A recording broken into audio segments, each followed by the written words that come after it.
Хочу сразу сказать, что концепция этой выставки, экспозиция выстроена самими авторами, талантливыми людьми, режиссером Карлом Сергучевым и Сарвеланой Ивановой.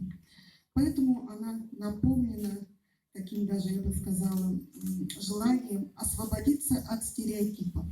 Они ломают представление о классической экспозиции и создают нечто новое.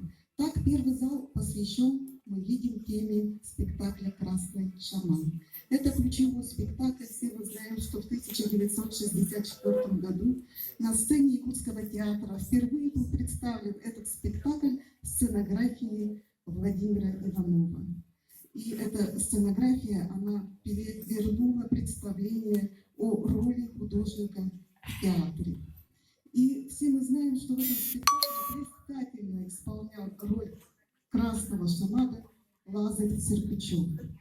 Вот так, я думаю, рождалась эта семья, этот творческий союз. Поэтому первый зал посвящен именно этой теме. Кстати, сам Карл Сергучев и Светлана Иванова тоже поставили спектакль «Красного шамана». То есть вот этот образ, он красной нитью проходит через все творчество этих уникальных династий.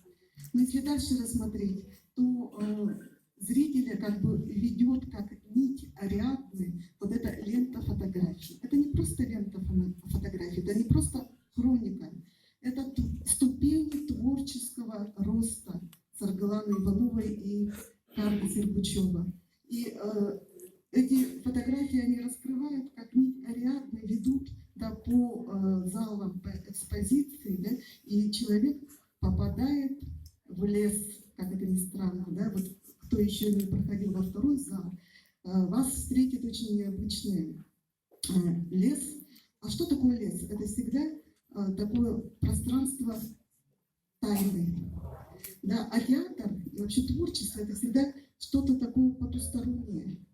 Вот. И одновременно дерево, особенно в этой городской урбанистической среде, вот эта живая ветвь, живой ствол с такой текстурой характерной, он как бы символизирует вот эту силу жизни. А я хочу сказать, что чета Сергучевых и Ивановых, они, несмотря на то, что вот ломают стереотипы, они всегда опираются на традиции и на классику.